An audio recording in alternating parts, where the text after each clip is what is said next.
The holographic display flickered in the command center of the ESS Prometheus, casting blue light across Admiral Chen's weathered face.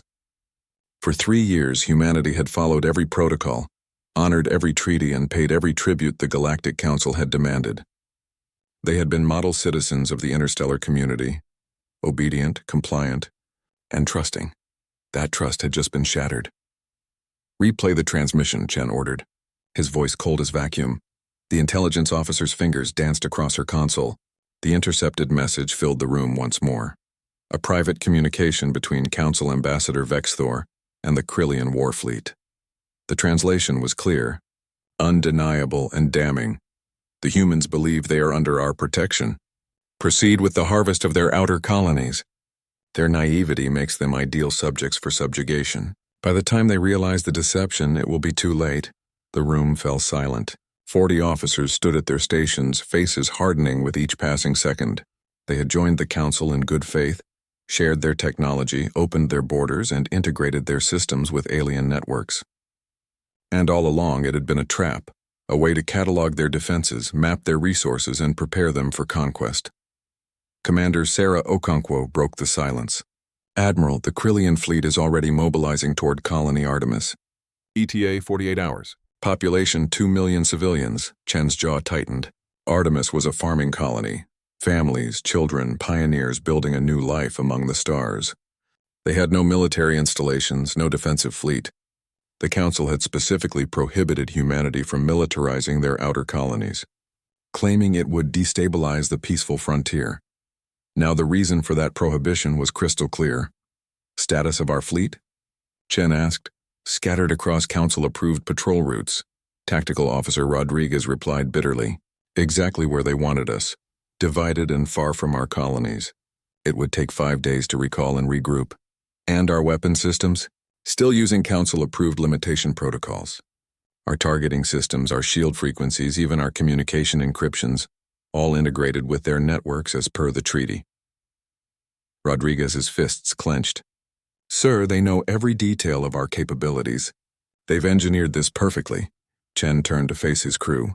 These were Earth's finest, brilliant minds from every corner of their homeworld, united in humanity's first voyage into the galactic community. He saw anger in their eyes, but also something else. Determination. "The Council believes they've neutralized us," Chen said quietly.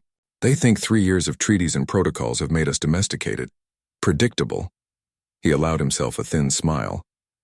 "They've studied our technology, our tactics, our compliance with their rules. But they've made one critical error." "Sir?" Okonkwo leaned forward. "They never studied our history." Chen pulled up a display showing Earth's blood-soaked past. Millennia of warfare. Survival against impossible odds. Species-level existential threats overcome through sheer stubborn will. Humanity had clawed its way from the caves to the stars not because they were the strongest or the fastest, but because they absolutely refused to quit. "Lieutenant Zhao," Chen addressed the communications officer, "send priority alpha to all human vessels, colonies, and installations. Authorization, Wartime Protocol Omega." "Sir, that protocol was abolished under the Council Treaty." "The Council broke the treaty the moment they betrayed us," Chen interrupted. "Send it." Zhao's fingers flew across her console. "Message ready, Admiral." "What are your orders?" Chen looked at the star map, at the scattered points of light representing humanity's ships and colonies, all vulnerable because they had trusted, because they had believed in peace, because they had played by the rules of a game rigged against them from the start. The Galactic Council had studied humanity's technology and found it adequate. They had analyzed humanity's military doctrine and found it conventional. They had observed humanity's diplomatic nature and found it exploitable, but they had never encountered humanity's wrath.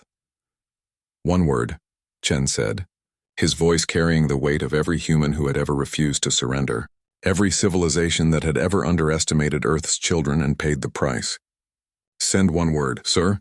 Zhao waited, her finger hovering over the transmission key.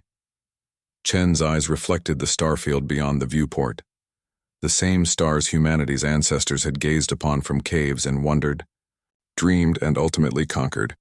The same defiant spirit that had survived ice ages, plagues, world wars, and the void of space now burned in his chest. Olympus. The word transmitted across human space in an instant. On Earth, in the secret laboratories deep beneath Geneva, scientists who had never stopped working received the signal. In shipyards disguised as mining facilities, engineers initiated launch sequences. On colony worlds, civilian transports activated hidden weapon bays. And on every human vessel, every crew member felt the same surge of primal fury. The Council had wanted humanity to follow their rules, use their technology, fight their way. They had spent 3 years ensuring humanity would be helpless when the trap finally sprung. They never considered that humanity might have rules of their own. That beneath the veneer of diplomatic compliance, humanity had been preparing. Not because they were paranoid, but because history had taught them a simple lesson. Hope for the best. Prepare for the worst. Project Olympus had been humanity's insurance policy, a secret military program that violated every Council restriction. Developed using technologies the Council had no idea humans possessed, hidden beneath layers of bureaucracy and misdirection. It was humanity's middle finger to the universe, their refusal to ever again be caught defenseless. The Council had deceived humanity. Now they would learn what humanity did to deceivers. Message transmitted. Admiral, Zhao confirmed, unable to suppress a fierce grin. All stations responding. Project Olympus is active. Time to Artemis? Chen asked. 36 hours, sir.